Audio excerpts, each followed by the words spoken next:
That. Good afternoon. How are you? I'm good. How are you?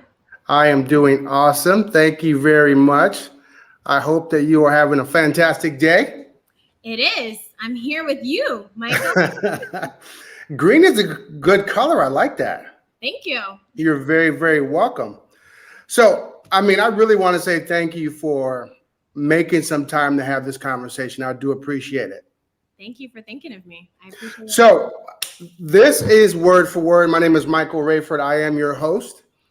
And this is the place where we talk to professionals about how money works, about entrepreneurship, and also some entertainment sprinkled in just a little bit as well. Okay. So my guest today, and I saw you on LinkedIn. You're quite active on LinkedIn. And just to introduce her to you, her name is Tarita Preston, who is a professional life and leadership coach.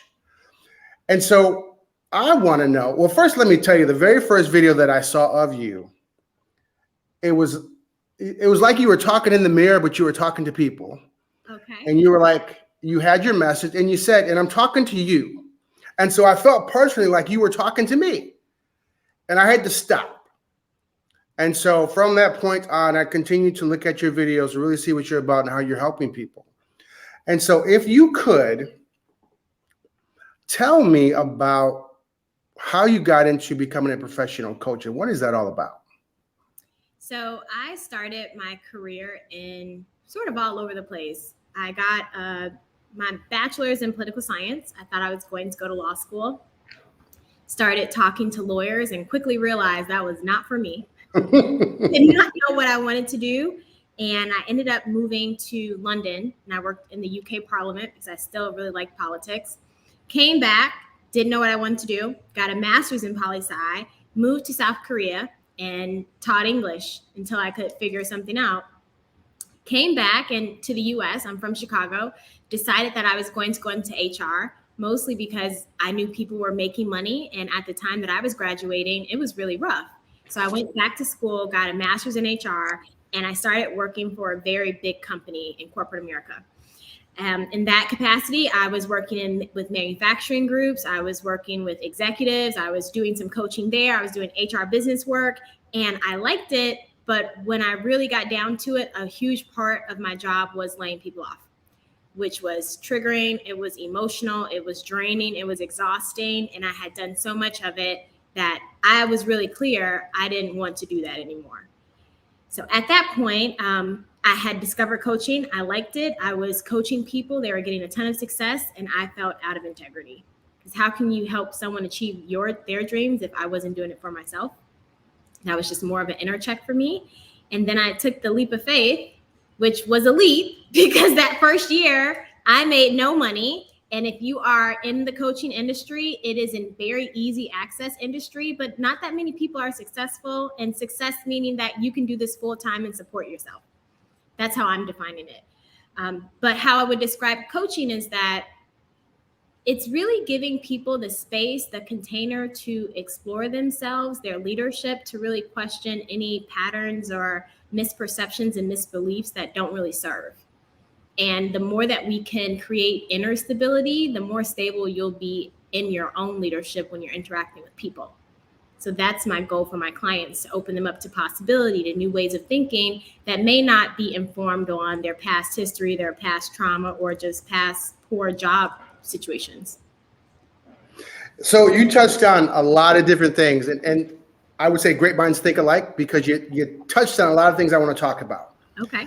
However, I want to go back because I watched one of your videos this morning, and one of the messages that you were giving to, your connections, your audience, however you want to frame them, you said what you don't know has power over you, and you mentioned that a lot of people are withholding Wilmas.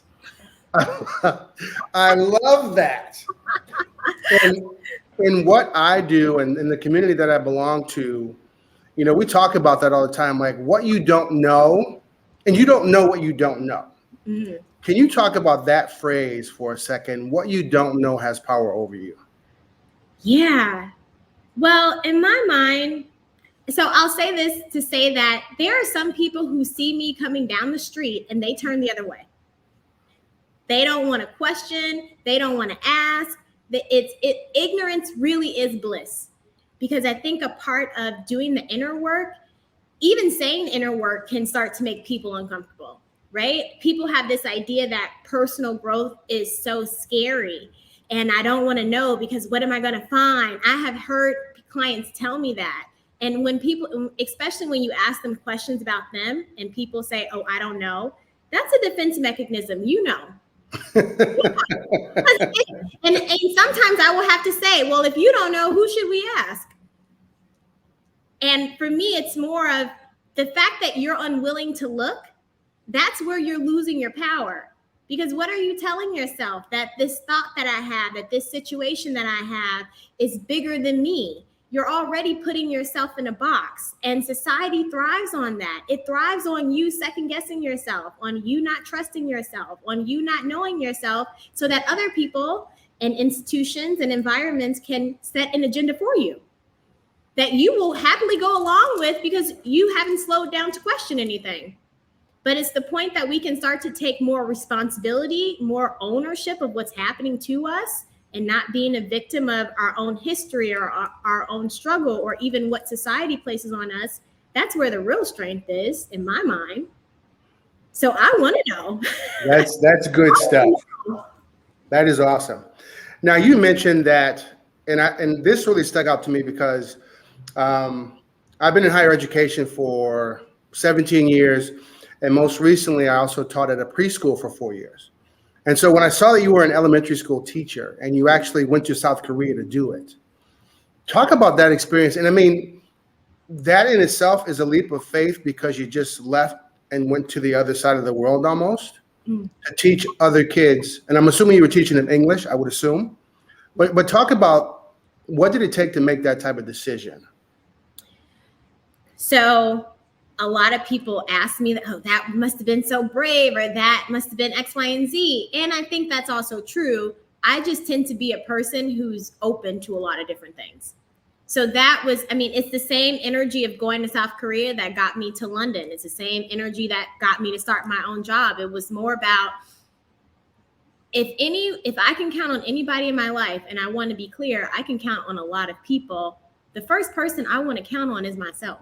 Absolutely. Because if I can't trust myself, if I don't build a relationship where I'm my own soft place, I'm not going to trust in something unknown. I'm not going to trust that something's going to work out. So for me, it's more of a practice. It's a practice of having courage. It's a practice of not having to figure it out, but knowing that I can learn my way through anything. Because if you look back in your life, there have been situations that you probably thought you couldn't make it through, and yet here you are. And all of life is that, all the time, every day. It's just practicing being uncomfortable when you don't know what's going to occur. And we don't know what's going to occur. I think that's the illusion. People have this sense of safety and security. And if I do this, or if I have that, I'll feel fine. But all of those things are inside jobs. No amount of money is going to make you safe. No amount of money is going to make you feel better. I mean, and if it does, it lasts for an instant. And then it's quickly gone, and then you're on to the next thing. Right. Now let me ask you, so you went to University of Illinois. Mm-hmm. And the road from there to where you are now, you just mentioned there were a lot of turns, a lot of pivots. And so one of the things that we do as part of our national campaign, we try to prepare kids for college. And just knowing that there really is no certainty that a college education is going to get you where you want to be. Do you think U of I prepared you for this enormous journey that you've had, or did you have to add some things along the way to give you the skills and abilities to get where you are right now? Well, I think it's a mix of both. So U of I prepared me for working in predominantly white spaces. It got me very comfortable talking to people who may have been from rural Illinois, who had never interacted with African Americans before. It got me comfortable talking to different groups of people I had never met. I mean, I met a lot of Koreans for the first time in my life at college, which made me like the culture more, which made me more comfortable going to Korea. And that was just one point in time that I needed. It was when I was in those countries that I started learning new skills on how you communicate when you can't communicate. How do you manage money? How do you make things happen for yourself? It was when I got into a work environment that was highly dysfunctional at times that I learned how to communicate during chaos. That's a great word, dysfunctional. And honest, and a question that when I talked about, things having power over you, what you don't know, it wasn't until I looked back and I started slowing down that a lot of my work environments were very chaotic.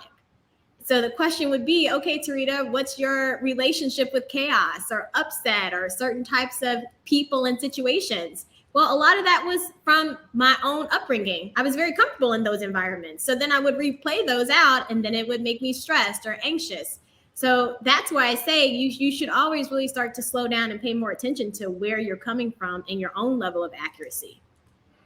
It's funny that you keep saying the phrase slow down, because when I first saw that initial video, I was like, I got to message her. I got to get her on the show. And you were like, slow. Yeah. Because I try to make, like, when it's on my mind, I'm ready to go. Let's make a decision. Right or wrong, at least I made a decision, and I'll come back and fix it if it needs to be fixed. But and I understand it, but at what point did you start really using and implementing that thought process as you work with your clients? I had to see the change in myself first. So when I started working with my own coach, she would say, Tarita, slow down. And I think that's really important, especially for entrepreneurs, because we start counting the money before the deal's even done, right? Like, oh, it's going to be this, it's going to be that. It's like, and when my brain is there, I'm not with the person in front of me. And that can happen in any place. When people are listening, they aren't really listening. They're listening to respond. They're listening for how they think. And society's always making us go faster. Technology is faster. And I think that creates problems because now you have people who, I don't know how to connect. I don't know how to talk to people. I don't know how to engage. When that's one of the most core things we do as humans. And it's really interesting that there's never enough time to get it done, but there's always enough time to go back and fix it. Right? So it doesn't work. You would think that speeding up would make it better, but in reality, slowing down makes everything easier. I've never had something happen because I went slow. It just hasn't occurred for me. Right. Okay, good. At what point, because it sounds like that you went to U of I, well-known school throughout the country, good reputation. You work for some good companies. Absolutely. However, the emotional part of what you were doing, I completely understand. Mm-hmm.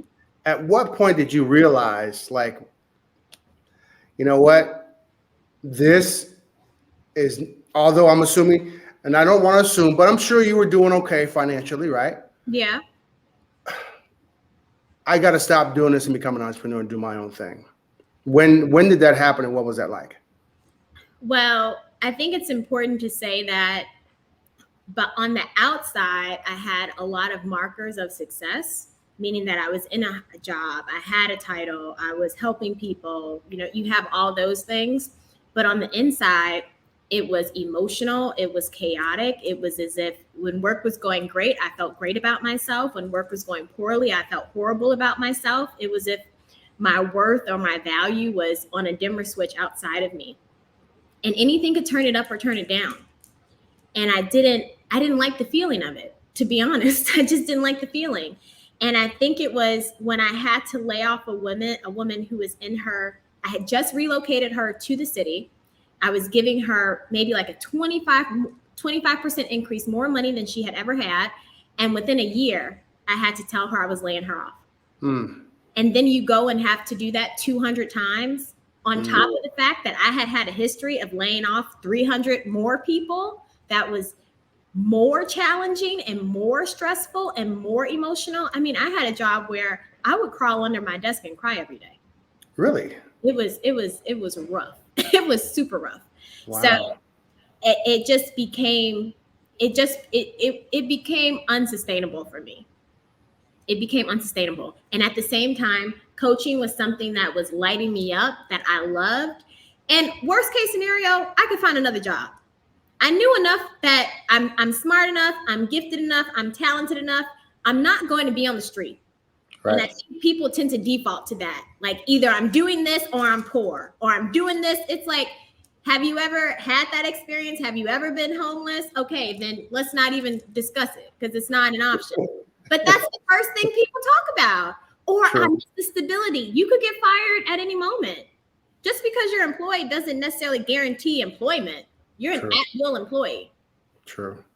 And I think the best part about being an entrepreneur is I really started to get extremely clear that I'm my own source. My source isn't outside of me. You drop me off in any city, in 3 months, I can build a coaching practice. I'm really clear on that. I trust my skills enough. It's not a matter of it's just a question of asking enough people for what I want. That's good stuff. Now, were you, because of the emotional turmoil that you were going through, being in HR, did that lead you to getting your own personal coach initially? So it actually did, because I didn't know how to start a business. I didn't know how to coach. I just knew that I needed some coaching. So the first coach I worked with was really just to help me get some grounding on what I wanted my next steps to be. And then I discovered a woman named Carolyn Freyer Jones, who's one of my coaches now. I'm actually on faculty of her school. We have a coaching success school where we help coaches build a thriving coaching practice that does not require online marketing, that does not require social media. You're building a practice that's centered on from your heart. So that was a skill I had to learn, which meant that I had to put up a serious investment. And the question was, okay, well, what are you going to do to make sure you get that investment back? Mm-hmm. And when you run your business, you're looking at you. Right. Right. So it was more about being in spaces where I could raise my hand and tell people, hey, I need some help. Or else I would have been just like the other coaches and it's not a shame or anything like that, but it can be a very difficult profession to understand how to make money or how to be successful, or how do you even start coaching people? How do you even get clients? That's a very murky area for coaches at times. And this could be initially, and I think in today's world, there may be more openness to it, but how willing are people to admit that they need coaching and then follow through with having a coach and being disciplined enough to follow instruction and suggestions? Yeah. So I can only speak from my experience. I don't work with people. The first rule of coaching is you want to work with someone who's coachable. So anyone who's working with me, we've already had 2 or 3 conversations and we know where this is going. Okay. So at that point, I'm not saying, do you want to work together? They're mostly asking me. And I think that's the part about building your own skill as a coach. When people call, it's you immediately have to build connection. And I immediately want to tell people out the gate, I want to set context for what's going to happen on this call. I want to tell them that they have as much power as I do.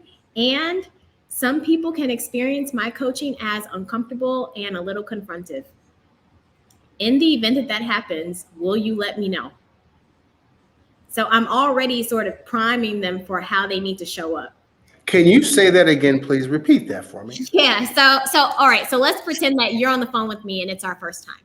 I may say, Michael, have you ever had coaching before?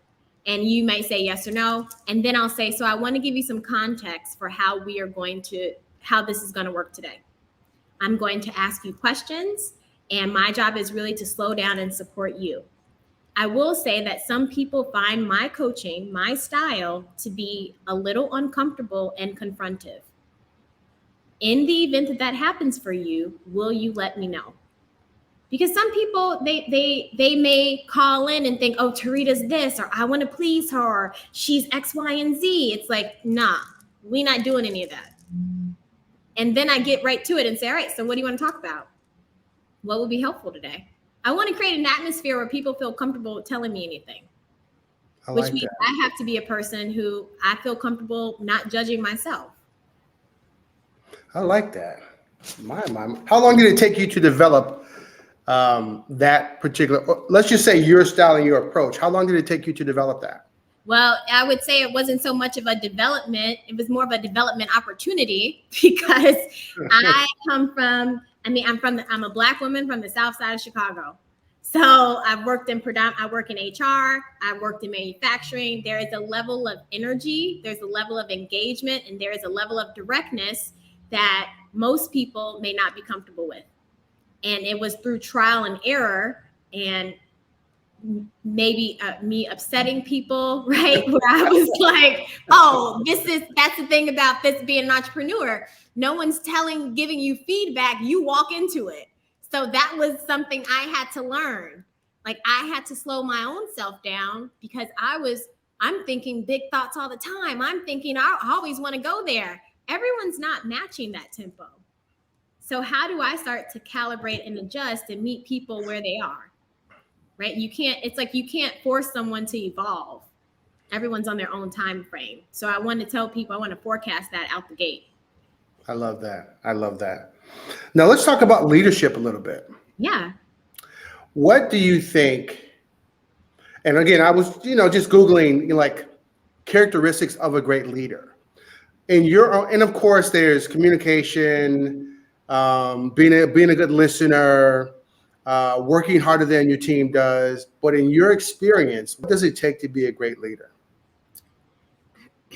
Well, for me, great leaders, they give people the space to experience their own power.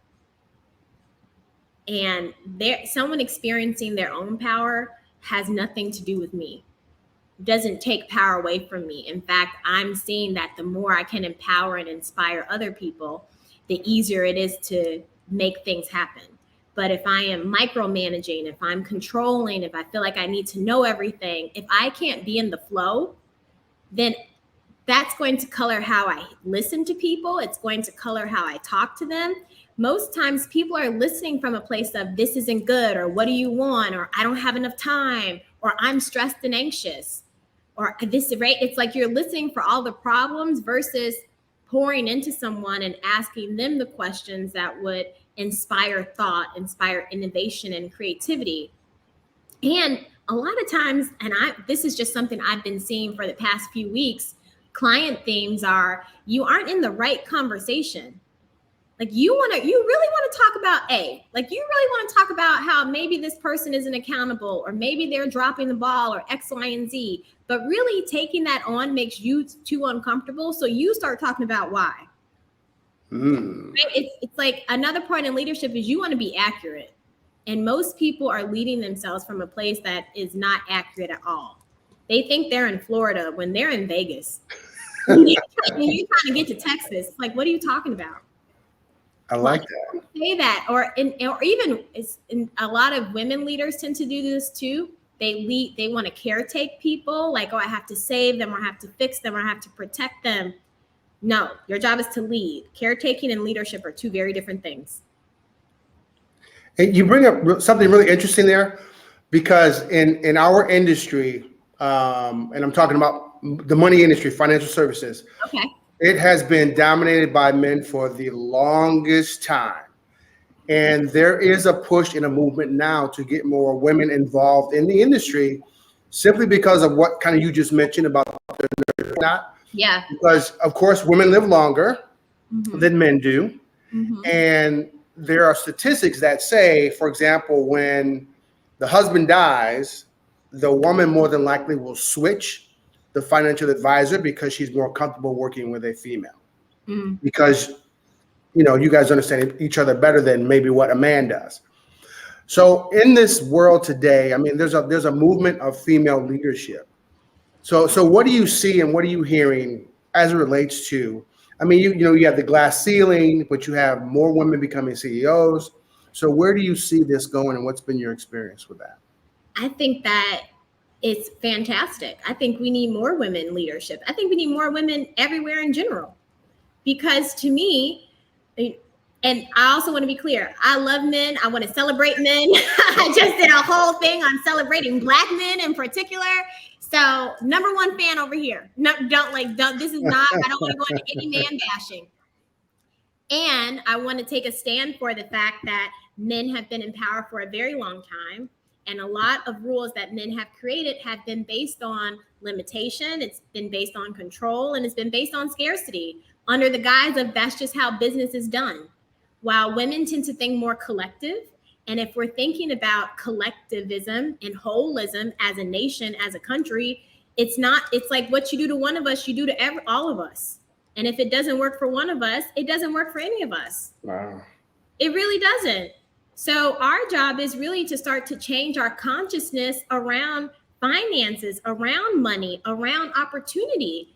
If we all thought, wow, abundance is endless and there are so many possibilities and we can figure this out, what world would that create versus there's only so much and we have to hoard, right? That leads to policies that are limiting, that are racist, that are sexist, that don't work for most of us, because I don't even think this financial industry works for most of us, and it wasn't built to. So the more that we can have women or just people in general who are more accepting, more supporting, and really want to serve, because that's the key thing, serving.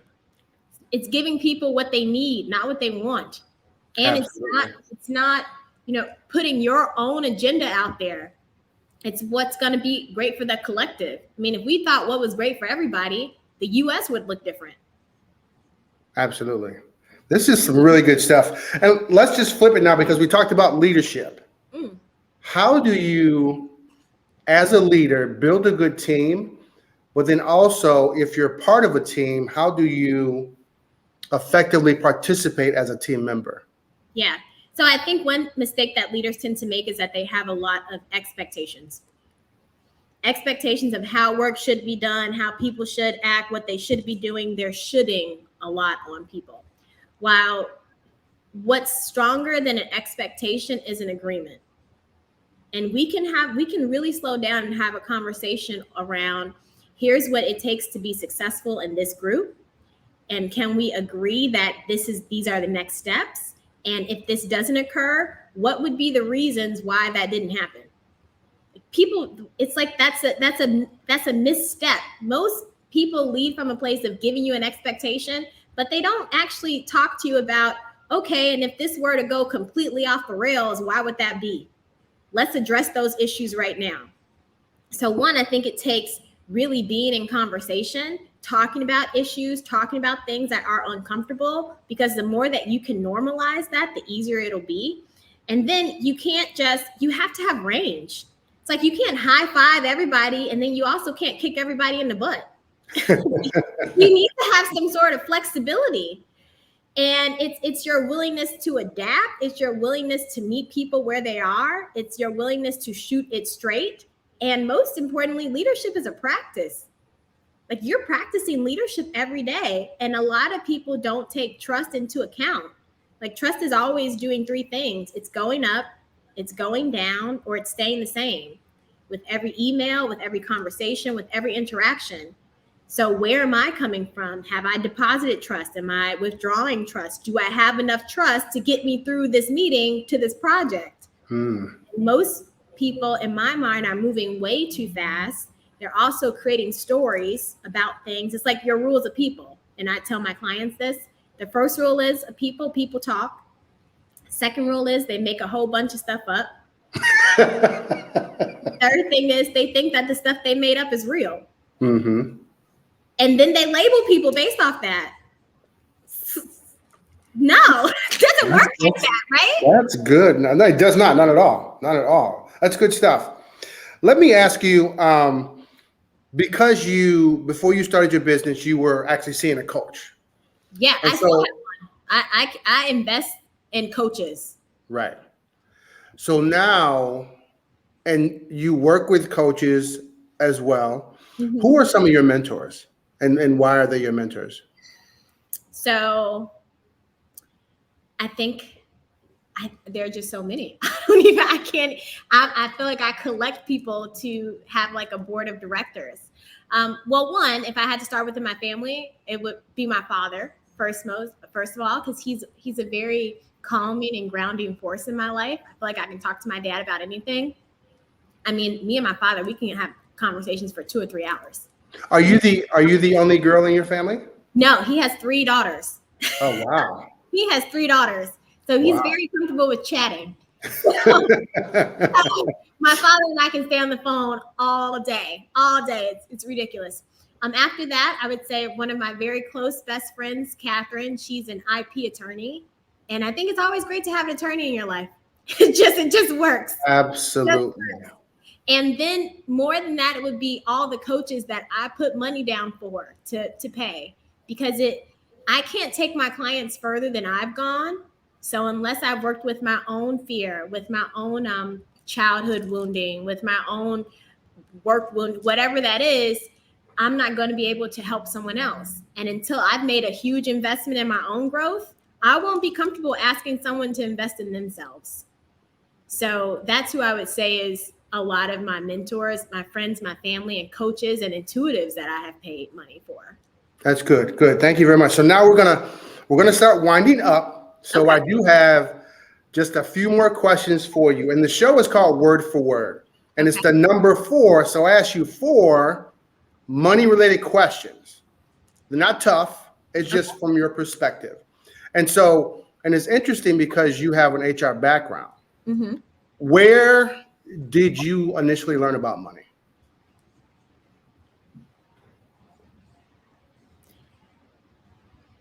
Honestly, college. Going into college, seeing how much student loan debts were, or how, like, that was my first introduction to this is expensive. How am I going to pay for this? And most of my family, I come from a very working class family and a lot of law enforcement, things like that. So the fact that I even have a job that I find professionally fulfilling is a miracle, because from my background, work was nothing but a job. So we didn't really talk about money. It was more in the sense of, you got money, you either better have hit it, you better spend it. But it was this idea that it wasn't something that was kept. So I started learning a lot about money in college. Interesting. Good. And it's funny that you mentioned college, because there are people who have a responsibility to teach us about money. I'm talking like when we were younger. So who do you think is more responsible to teach their children about money? Do you think it's the family's responsibility? Is it the school system's responsibility? Or is it your employer once you start working as a professional? Well, I definitely don't think it's your employer. That's just me. And I question the thing about responsibility is that it's going to be hard for someone to teach you something that they've never experienced before. So I have a hard time placing it on parents, in theory, yes, you should learn this in your childhood. But if you coming from environments where that wasn't a thing, or that your parents were just trying to survive just to make it, it's not going to happen. A more important question is, how are you responsible for yourself? Because most people live in this idea that someone's coming to save them. And women will run that a lot too. Princess Pro, someone's come save me, and things will be great with the man. And it doesn't work like that. The best news is no one's coming to save you. So you are the person. So then you have the responsibility to put yourself in environments, places to educate yourself, right? Ignorance is an excuse when you got the internet to make it happen. I love that. That's one of the best answers I think I've heard, is because most people will say it's the parents, but like you say, depending upon the environment, they can't teach you something they have no idea about. No, and I love my mom. She was super hardworking, and she was trying to provide and put food on the table and making sure that I was in school so I could be successful. Some of this was my responsibility because she had other things. Absolutely. So it doesn't really, I think it's a nuance. Absolutely. What do you think has been your biggest money lesson in life? Honestly, so I actually did a process with a group of women I work with, and I wrote the word money on the board and in a circle. And I asked them, when you see this word, what comes to mind? Now, people say everything. They say power. They say freedom. They say, I don't know what it is. I don't know. They come up with a million answers. Me too. And what I started realizing was money is a tool. And most importantly, money is a place where we project all of our own stuff. Your relationship with money more than likely mirrors relationships in your life. You could even ask yourself, if money was in a relationship with you, how would it feel about you? And what would it say about you? And when you do that process, people say things like, oh, money wouldn't even know it was in a relationship with me because I don't even look at my account. I don't even touch it. Or some people say, oh, money would probably feel like I'm a jealous girlfriend because I'm questioning everything. They can't leave the house. I'm marking everything, right? Or some people would say it's actually very tumultuous. Sometimes we're really close. And then I'm thinking, where's it coming from? I can't trust you. But if you do that with money, you do that other places. Before it was money, it was what? Gold. Before it was that, it was cows. Like it's the same thing. Right. I love that. So last question. And I don't know how young you are. Okay. But if you could go back and have a conversation with your 18-year-old self, what would you tell Tarita about money? Buy Amazon, buy Google. I don't even care if it's $10, girl. Get it. Jeff Bezos. That is awesome. Awesome. That's Now, and I'll let you in. Is there anything that you would love to say to people about, what you do and just, words of wisdom, whatever you want to say to those who are going to watch this, what would you like to say to them? I think that the biggest gift that we can give ourselves is to start to relate to ourselves, especially if you tend to be a person of color, especially if you tend to be African American or Black in the US. You want to start to relate to yourself from a place of loving and support, because it's more about your own inner emancipation. Just like women talk about the glass ceiling, one ways that we support an external glass ceiling is because we have an inner one. So anytime that you are buying into limitation of I can't make this happen or I can't do this, or you have rules that subjugate your own possibility, that's the first place you want to start looking. Because if you don't have that foundation, you will go into work environments, you will go into business relationships, you will live your life based on a place of scarcity, of lack, and your own not enoughness. And then your external environment will start to basically support that. So it's when I can start to be clear on who I am and what gifts I bring into the world that I set my own rate and no one can define me but me. That was when my life and my business started to change. Well, I'm sorry that we have to go. This has been an awesome conversation. I love your energy. I love your words. I love the conversation. So I do appreciate you. Have a blessed Saturday. Thanks. This is Word for Word, Michael Rayford, your host, and this is Miss Tarita Preston. You have a great day, and thank you very much. Take care.